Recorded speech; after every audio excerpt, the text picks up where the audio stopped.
Personnellement, ce que je pourrais dire, c'est que en tant que patriote, parce que c'est surtout en cette qualité que j'ai été invitée à participer à ces consultations politiques, en tant que patriote, j'ai toujours été très éprise de quelques initiatives que ce soit pour apporter la paix dans mon pays. Et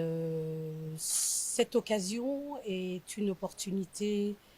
très importante parce que ça nous donne enfin l'occasion, entre Congolais, de pouvoir nous asseoir autour d'une table, discuter, chacun en apportant sa contribution pour que réellement la guerre qui sévit depuis bientôt 30 ans, cette guerre qui cause des vicissitudes incroyables aux différentes populations, qu'elles soient dans les territoires soit occupés, soit dans les territoires éloignés, soit pour nous qui sommes dans la capitale, il était vraiment de bon ton que je réponde positivement à cette invitation et que je puisse apporter, on va dire, une partie de ce que j'avais déjà dans mon offre politique en étant candidate à l'élection présidentielle. Et aujourd'hui, je ne peux que saluer cette volonté et velléité de pouvoir mettre tout le monde ensemble, faire en sorte que nous parlions le même langage et que nous arrivons définitivement à mettre fin à un terme définitif donc à cette guerre qui ne dit plus son nom. Voilà. Comment y arriver est une question qui dépend effectivement de la relation que chaque personne a avec son pays.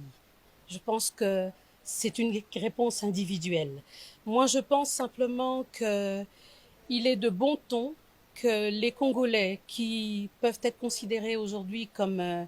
des potentiels dirigeants, qui peuvent être considérés comme des leaders d'opinion et des leaders de partis politiques ou de différents groupements,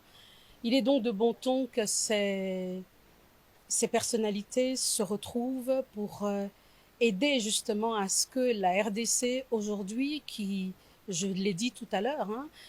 vit toutes sortes de vicissitudes, donc la RDC aujourd'hui trouve le moyen de relever la tête, de réunir ses enfants, de pouvoir donner un épanouissement à ce pays et de faire en sorte que demain, nous sortions de cette orbite qui nous enferme un peu dans la misère et dans un carcan inconfortable et que demain, nous voyons un autre avenir pour notre pays. Donc voilà. Je serais plutôt d'avis de penser que c'est de la complémentarité. Tous les efforts doivent être mis en place pour que justement nous ayons une véritable cohésion nationale. C'est vrai que la recherche de la paix, pour l'instant, se fait sur différents paliers. Nous l'avons au niveau international, donc c'est des discussions diplomatiques qui devront continuer. Nous l'avons au niveau régional avec des accords, que ce soit celui de Nairobi, de Luanda ou d'Addis Abeba, qui devront aussi continuer. Mais nous avons aujourd'hui, en tant que Congolais, la responsabilité de pouvoir nous parler entre nous. Donc, s'il y a des initiatives qui sont mises en place par le CC, par la SENCO, par différents autres groupuscules, tant que ça peut permettre à ce que nous puissions créer cette cohésion et nous puissions permettre au pays de se relever, je crois que c'est de notre devoir de ne pas laisser notre mère patrie se laisser se mourir, se laisser se vider de son sang, de ses enfants. Et notre rôle, c'est cette fierté que j'ai aujourd'hui de pouvoir apporter ma contribution à ces consultations politiques.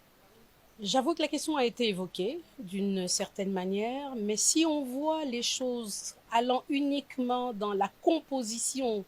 du prochain gouvernement, je pense qu'on réduit un peu les raisons profondes même de ces consultations politiques. Parce que pour être consulté, il faut venir avec des contributions pour demain apporter un développement à notre pays. Donc oui, on a parlé gouvernement, oui, on a parlé de la qualité des animateurs, oui, on a parlé éventuellement de la taille du gouvernement, mais je pense qu'il appartient à ceux qui ont la charge aujourd'hui de collecter toutes les données et de peser toutes les